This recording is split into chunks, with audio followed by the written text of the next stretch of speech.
বাংলা সাহিত্য চর্চা কেন্দ্রের পক্ষ থেকে বাংলা সাহিত্যের সকল ছাত্রছাত্রীকে জানাই আন্তরিক অভিনন্দন। আজকে আমরা যে ছোট গল্পটি নিয়ে আলোচনা করব তা হলো মহাশ্বেতা দেবীর লেখা জাতুধান গল্পটি। মহাশ্বেতা দেবীর নাম আমরা সকলেই জানি।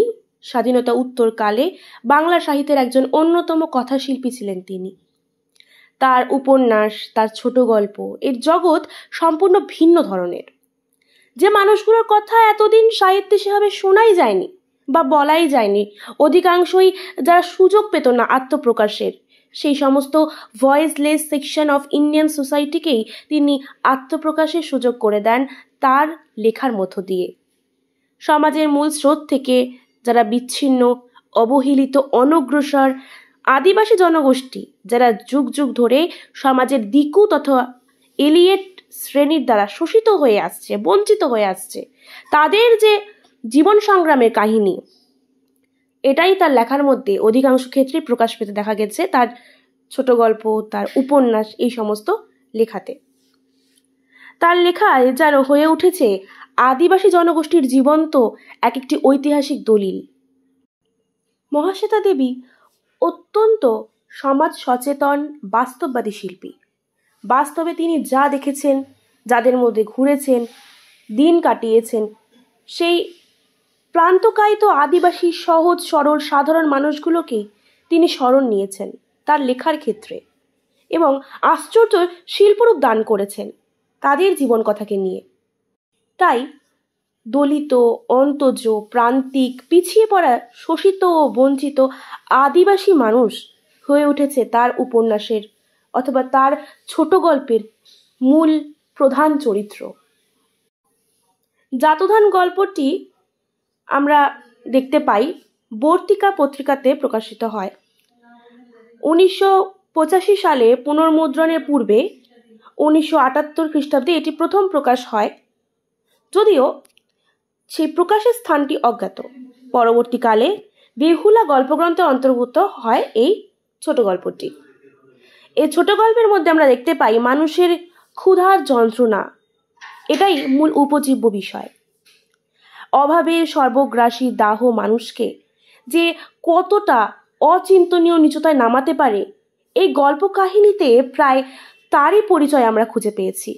তবে নিরন্ন মানুষের খিদের কথা গল্পটির মূল সুর হলেও লেখিকা কিন্তু তার পাশাপাশি আরও কিছু বিষয়কে পাঠকের দৃষ্টিতে তুলে ধরেছেন। গভীর অন্তর্দৃষ্টি দিয়ে লেখিকা পর্যবেক্ষণ করেছেন ভারতীয় সমাজ ব্যবস্থার মধ্যেকার যে জাতপাতের বিভেদ, শাসক দলের যে শোষণ, জমিদারি শাসন ব্যবস্থায় প্রজাদের যে দুর্দশা, দলিতের প্রতি মহাজনদের অত্যাচার, তাদের ক্ষেত মজুর কিংবা ভূমিদাসে পরিণত করা, এই সমস্ত কিছু লেখিকা অত্যন্ত দক্ষতায় চিত্রিত করেছেন এই ছোট গল্পটিতে। সামাজিক প্রেক্ষাপটে ব্রাত্য নিম্নবর্তী ও আদিবাসী সমাজের প্রকৃত নগ্ন বাস্তব রূপটি মহাশ্বেতা দেবী তুলে ধরেছেন তার গল্প কাহিনীর মধ্য দিয়ে।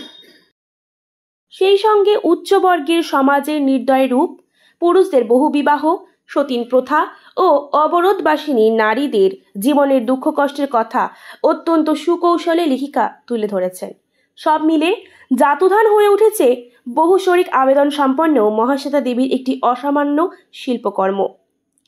জাতুধান গল্পের ঘটনা ও চরিত্রগুলি মহাশ্বেতা দেবী গ্রহণ করেছেন বাস্তব জীবন থেকে আপন অভিজ্ঞতার সূত্রে।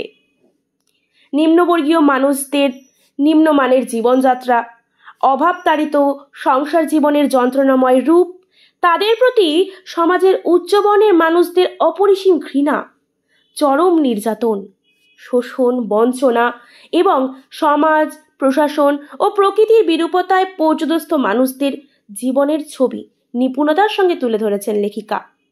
তুলে ধরেছেন অন্তজ মানুষদের দুঃখ বেদনা, অপমান, লাঞ্ছনা ও বেঁচে থাকার লড়াইয়ের কথা। লেখিকার সপ্তপর্ণী, অবিশ্বাস্য, মূর্তি, স্তন্যদায়িনী ও অন্যান্য গল্প, পাকাল, ইটের পর ইট, কি বসন্তে কি শরতে, ঘাতক, প্রায় প্রতিটি গল্পগ্রন্থেই প্রতিফলিত হয়েছে এই দরিদ্র মানুষদের প্রতি অন্যায় ও নিপীড়নের ছবি। জাতুধান গল্পে আমরা দেখতে পাই সাজুয়া ও তার পরিবারকে কেন্দ্র করে আবর্তিত হলেও এর আবেদন কিন্তু শাশ্বত ও চিরকালীন। জাতুধান গল্পের কেন্দ্রীয় চরিত্র সাজুয়া হয়ে উঠেছে নিম্নবর্গীয় মানুষদের, সকল নিরন্ন মানুষদের প্রতিনিধি।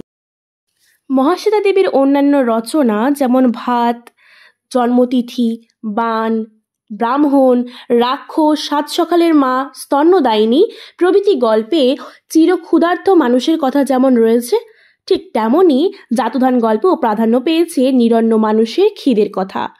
নির্বোধ উদর সর্বস্ব সাজুয়া দিনরাত ভাতের স্বপ্নে বিভোর হয়ে থাকে। ভাতের গন্ধে সে জীবনে বেঁচে থাকার মানে খুঁজে পায়। মা, বউ ও সদ্যজাত সন্তান নিয়ে সাজুয়ার ছোট্ট পরিবার। হত দরিদ্র ভূমিহীন সাজুয়ার সংসারে অভাবে অনটনে কোনো মতে চলতে থাকে। কিন্তু সময়, সমাজ ও পরিস্থিতির শিকার হয় তারা। তিত্তর গোষ্ঠীর অন্য সকলের মতো তারাও রামসিংহীর জমির বর্গাগার। ভাগীরথীর কূলে অবস্থিত বেলেটি নামক সেমি শহর ও সেমি গ্রামের একদা জমিদার ছিলেন রামসিংহী। তিত্তরদের বর্গা খাটিয়ে ও নানাভাবে মুনাফা লুটে সম্পদের পাহাড় জমিয়েছেন তিনি।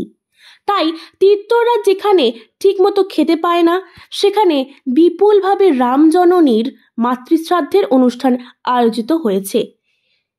এই অনুষ্ঠানে তিত্তররা নিমন্ত্রিত হয় ঠিক, কিন্তু এখানেও আমরা দেখি চিরযুগ ধরে চলে আসা সেই বর্ণভেদ ও জাতপাতের বৈষম্যের চিত্র, যা গল্পের শুরুতেই আমরা লক্ষ্য করতে পারি। লেখিকা অত্যন্ত সুকৌশলে কলমের একটি আঁচড়ে তুলে ধরেছেন আমাদের ঘুণ ধরা সমাজ ব্যবস্থার এই বিভাজন রেখাটি। গল্পে বলা হয়েছে, তিত্তররা কাঠ আনে, কলাপাতা আনে, উঠোন চাছে এবং ভরা শীতে বর্ণচ্ছদের জাত বাঁচাতে বাইরে বসে থাকে। সেখানেই ওদের পাত পারে।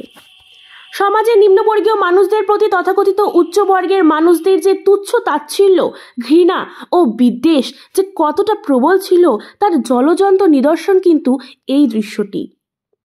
তাই গল্পের শুরুতেই লেখিকা সমাজে বসবাসকারী দুই বৈপরীত্য শ্রেণীর চারিত্রিক বৈশিষ্ট্য খুব সুন্দর করে তুলে ধরেছেন।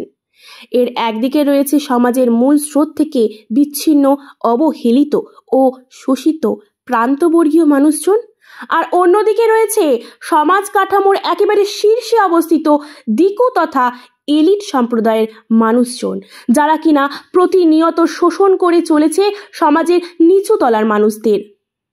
প্রথম শ্রেণীর প্রতিনিধি হলেন মাতং, সাজুয়া, তার মা ও বউসহ সমস্ত তিত্তর গোষ্ঠীর লোকেরা, আর অপরদিকে দ্বিতীয় শ্রেণীর লোক হলেন রামসিংহী, সমাজে তথাকথিত উচ্চবর্গীয় দিকু শ্রেণীর প্রতিনিধি, যার প্রতিনিধিত্ব করতে গিয়েই রামসিংহী নানা সময় তিত্তরদের ক্ষতি করেছে।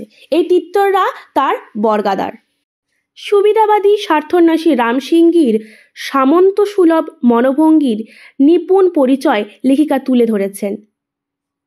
তেমনি আদিবাসী সহজ সরল তিত্তরদের অকৃত্রিম চারিত্রিক স্বভাবও তুলে ধরেছেন সাজুয়া চরিত্রের মধ্য দিয়ে। গল্পের এই কেন্দ্রীয় চরিত্র সাজুয়াকে আমরা দেখি বন্য আদিম সরলতা নিয়েই সে উপস্থিত হয়েছে আমাদের সামনে। এক্ষেত্রে কোনো ঢাকাঢাকি বা লুকোচুরি লেখিকা করেননি। বাস্তবতাকে অটুট রেখেই তিনি ভূমিলগ্ন মাটি মাখা মানুষগুলোর ছবি এঁকেছেন। তাই প্রত্যেকটি চরিত্রের মধ্যেই মাটির ঘ্রাণ আমরা অনুভব করি। এই সাজুয়াই গল্পের নায়ক। তার খেতাবি নামে গল্পের নামকরণ। তাকে ঘিরেই আবর্তিত হয়েছে গল্পের যাবতীয় কাহিনী। সাজুয়ার ভিতরেই লুকিয়ে রয়েছে গল্পের মূল সুর। তার চরিত্রের জন্যই গল্পের কাহিনীটি অনবদ্য হয়ে উঠেছে। উদর সর্বস্ব সাজুয়াকে লেখিকা সমস্ত আদিবাসী জনজাতির প্রতিনিধি হিসেবে দাঁড় করিয়েছেন। আদিবাসী অন্তজ সমাজের মানুষেরা আধুনিক নাগরিক শিক্ষায় শিক্ষিত না হলেও তারা বিবেক বর্জিত হয় না।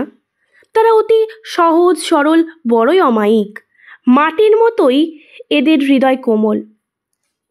ছলচাতুরি, প্রতারণা, স্বার্থপরতা এদের রক্তে নেই। কৃষ্ণ ভারতের আদিম সন্তান তো এরাই। বন জঙ্গল পরিষ্কার করে, চাষাবাদ করে, ক্ষেত মজুর কিংবা বর্গা খেটে কোনো মতে বেঁচে পড়তে থাকে এরা। গল্পে বর্ণিত অন্যান্য তিত্তরদের মতোই সাজুয়াকেও তাই করতে আমরা দেখেছি, রামসিংহী জমিতে বর্গা দিতে। এই সাজুয়ার ভাতের খিদে। সাজুয়া একাই 10 জনের সমান খাবার খায়, যা দেখে মানুষ ডরায়। ছেলের স্বভাব সম্পর্কে তাই সাজুয়ার মাকে আমরা বলতে শুনি, ও পেটে মোরা ক্যানিং টাউনে 50-এর আকাল হলো, তা আকালের যত মানুষের খিদে ওর পেটে। লেখিকা অত্যন্ত স্বল্প কথায় 50-এর দুর্ভিক্ষের মনন্তরের ভয়াবহ রূপটি এখানে যেমন তুলে ধরলেন, ঠিক তেমনই নিরন্ন মানুষের ক্ষুধার যন্ত্রণাও ফুটে উঠেছে সাজুয়ার রাক্ষসে খিদের মধ্য দিয়ে। বাতাসা মূর্খী সাজুয়া পছন্দ করে না, ওর একমাত্র পছন্দের খাবার হলো ভাত। যেমন তার কালো বিশাল দেহ, তেমনই তার খাবারের পরিমাণ।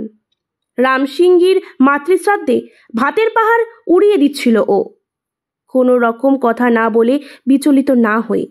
ও রাক্ষসে খাওয়া দেখে নানা কটূক্তি ব্যঙ্গবাণে বিদ্ধ করে লোকেরা।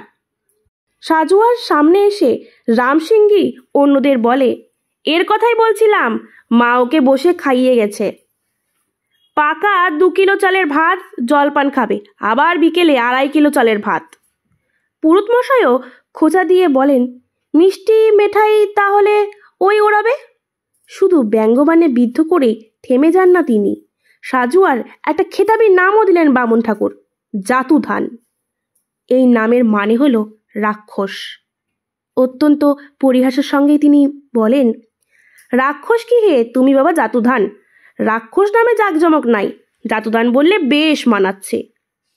এই নামের নেপথ্যে যে লুকিয়ে রয়েছে কত বড় অপমান, মনুষ্যত্বের চূড়ান্ত অবমাননা, তা সহজ সরল ব্রাত্য সাজুয়া হয়তো বুঝতে পারেনি, কিন্তু সংবেদনশীল প্রত্যেক পাঠক তা অনুভব করেন। তাই কালকেতুর ভোজন দৃশ্যে আমাদের হাসির উদ্রেক ঘটালেও সাজুয়ার ভাতের পাহাড় উড়িয়ে দেওয়ার ঘটনাটি আমাদের মুখে হাসি ফোটায় না, বরং ব্যঙ্গের তীব্র কষাঘাতে আমাদের মনকে ব্যথিত করে তোলে। মহাশ্বেতা দেবী অন্তরের সমস্ত সহানুভূতি ও দরদ ঢেলে দিয়ে পরম মমতায় এই চরিত্রটিকে এঁকেছেন। সাজুয়ার প্রতি রামসিংহী ও পুরুত বামুনের কদর্য মনোভঙ্গির মধ্য দিয়ে লেখিকা আসলে দেখাতে চেয়েছেন নিম্নবর্গীয় মানুষদের প্রতি চিরযুগ ধরে চলে আসা সমাজের উচ্চবর্গের মানুষদের নির্মম শোষণের রূপটি। সমাজের নিচুতলার মানুষদের কতভাবে যে এরা শোষণ করেছে তার রূপটিকেই তুলে ধরার চেষ্টা।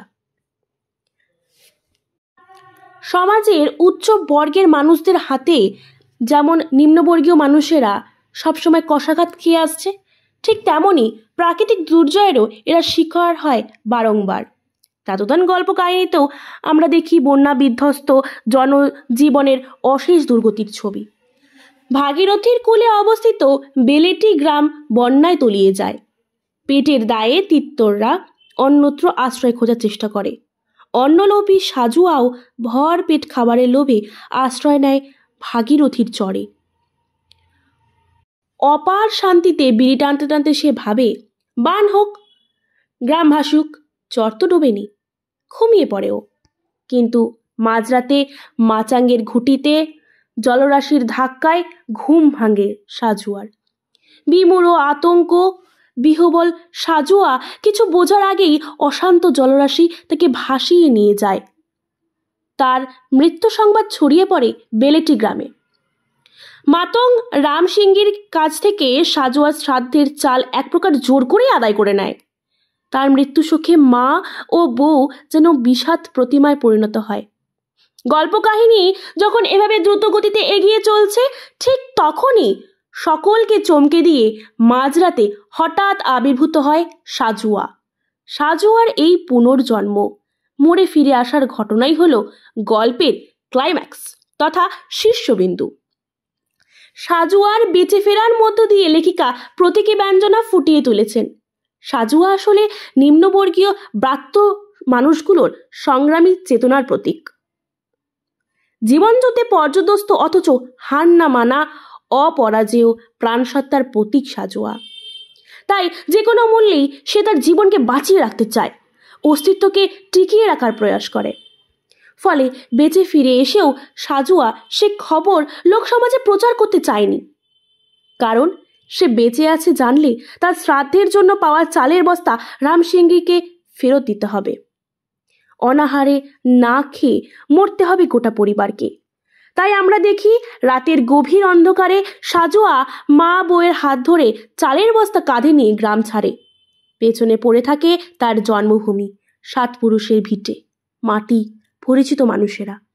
নতুন জীবনের সন্ধানে সে এগিয়ে চলে অজানার উদ্দেশ্যে। লেখিকা অত্যন্ত মর্মস্পর্শী ভাষায় সাজোয়ার জীবনের এই মরিয়া অভিযানের দৃশ্যটি তুলে ধরেছেন এইভাবে। নিজের শ্রাদ্ধের চালের বস্তা কাঁধে জাতুধান অন্ধকারে পালাতে থাকে। ধামনায় অনেক দূরে পালাতে পালাতে মনে হয় ও ভাগীরথীর চেয়েও শক্তিমান। এই বানবন্যা থেকেও ফায়দা তুলে নিল। জীবন যুদ্ধে টিকে থাকার এই লড়াই সংগ্রামী জীবনগাথাই হলো প্রকৃত মানব সভ্যতার ইতিহাস।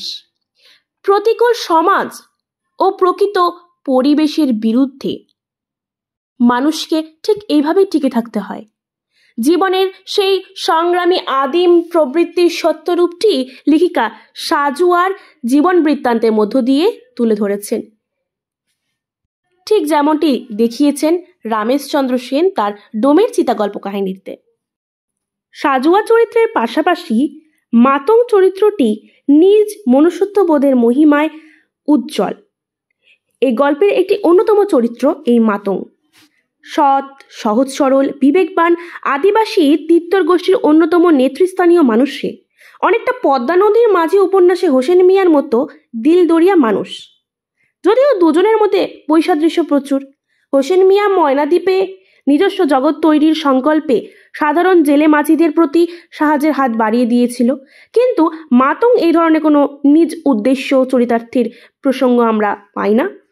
হতদরিদ্র তিত্তর মানুষগুলোর দুঃখ বেদনার শারিক হয়েই সে পাশে দাঁড়িয়েছে, বাড়িয়ে দিয়েছে মমতার হাত। মাতংয়ের ওপর তিত্তরদের তাই অগাধ শ্রদ্ধা, বিশ্বাস ও ভালোবাসা। লেখিকার কথায় মাতং ওদের নেতা এবং বছর বছর মাতং ওদের নিয়ে রার দেশে চলে যায় ধান চষতে। পেট ভাতায় ধান চাষে কাটে মজুরি ও ধান নেয়। শীতের মুখে নৌকায় ধান চাপিয়ে এসে পড়ে। কোনো না কোনোভাবে ও লোকগুলোকে বাঁচায়। যোগ্য নেতার মতোই তিত্তরদের নেতৃত্ব দেয় মাতং। তাই আমরা দেখি মৃত সাজোয়ার শ্রাদ্ধ শান্তি করবার জন্য সে তার মা বউয়ের পাশে গিয়ে দাঁড়ায়। সন্তান শোকাকুলা মাকে আশ্বাস দিয়ে বলে, মাতং রইতে তোমরা মরবা না, এখন উঠো। সাজোয়ার মৃত্যু এই আদিবাসী ডোম মানুষগুলোর অন্তরে বিদ্রোহের আগুন জ্বালিয়ে দেয়। সাজোয়ার খড়ের পুতুল দাহ করে তিত্তররা জমিদার রামসিংহীর কাছে যায় তার শ্রাদ্ধের চাল আদায় করতে। রামসিংহী মুখোমুখি দাঁড়িয়ে ভীষণ ক্রোধে মাতং বলে, এই বান বন্যা তোমারে ছুঁইল না বাবু, সরকার সকল দিতেছে, মোদের সাজোয়ার লেগে তুমি দাও, লয়তো খারাপ হবে। মাতংয়ের এই ক্রোধের কাছে নতি স্বীকার করতে বাধ্য হয় রামসিংহী। ভয়ে ভীত হয়ে তাই যা লাগে সে দিয়ে দেন। লে কি লিবিলে? এ আসলে সমাজতন্ত্রের কাছে সামন্ততন্ত্রের পরাভব। চরের সত্ত্ব নিয়ে জমিদারদের সঙ্গে প্রজাদের ভয়ঙ্কর দাঙ্গা বেঁধেছিল। সেই দাঙ্গায় প্রাণ হারিয়েছিল সাজোয়ার বাবা, কিন্তু মাতং যুদ্ধে জয়ী হয়েছে। রামসিংহীর কাছ থেকে প্রবল প্রতাপে ছিনিয়ে এনেছে চালের বস্তা এবং সকলের বিপদে এগিয়ে এসেছে, প্রয়োজনে বিদ্রোহ করেছে। এভাবে মাতং হয়ে উঠেছে তিত্তর নামক ডোম জনজাতির একজন প্রকৃত নেতা, সৎ, সাহসী, আদর্শবান, অন্তজ মানুষের যোগ্য প্রতিনিধি ও প্রকৃত নায়ক।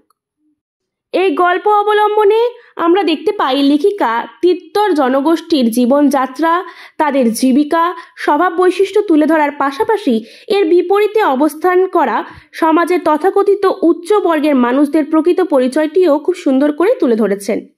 মুখোশের আড়ালে লুকিয়ে থাকা সমাজের উচ্চবৃত্ত সম্প্রদায়ের যে আসল মুখটি তা মহাশ্বেতা দেবী চিনে নিতে ভুল করেননি।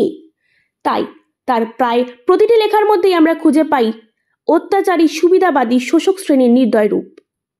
আলোচ্য জাতুধান গল্পে রামসিংহী এমনই একজন স্বার্থপর বুদ্ধিসম্পন্ন সামন্ত শ্রেণীর প্রতিনিধি। ভাগীরথীর কূলে অবস্থিত বেলেটি নামক সেমি শহর ও সেমি গ্রামে একদা জমিদার ছিলেন তিনি। বিষয় সম্পত্তি জমি জায়গা এখন তার প্রচুর। তার জমিতে তিত্তররা বর্গাদারি করে। সাজুয়ার মতো তিত্তররা যেখানে পেট ভরে খেতে পায় না, সেখানে তার মায়ের শ্রাদ্ধ অনুষ্ঠানে মহা ধুমধাম হয়। ভাত গল্পে আমরা দেখি সমাজের এই বৈপরীত্য চিত্র। সমাজের নিম্নবর্গীয় অন্তজ মানুষের প্রতিনিয়ত কিভাবে যে মানসিক নিপীড়নের শিকার হতে হয় তা রামজননীর মাতৃশ্রাদ্ধ উপলক্ষে লেখিকা আমাদের চোখে আঙ্গুল দিয়ে দেখিয়ে দিয়েছেন। একমাত্র বেশি খায় বলে সাজুয়াকে কতভাবেই না অপমান করা হয়েছে। অত্যন্ত তির্যক ব্যঙ্গবাণে বিদ্ধ করে রামসিংহী বলেছিলেন, ভাত খাবে পাহাড় প্রমাণ। সাজুয়াকে জব্দ করতে হলে মিষ্টি দান পাতে 8-10টা খেলেই মুখ মেরে যাবে। এই একটি কথা থেকে রামসিংহীর চারিত্রিক বৈশিষ্ট্যটি সম্পর্কে পাঠকের ধারণা স্পষ্ট হয়ে যায়। সমাজপতি ঠাকুর মশাইও সাজুয়ার রাক্ষসে খাওয়া দেখে তাই চিরকলঙ্কময় একটি খেতাব নাম রাখেন জাতুধান।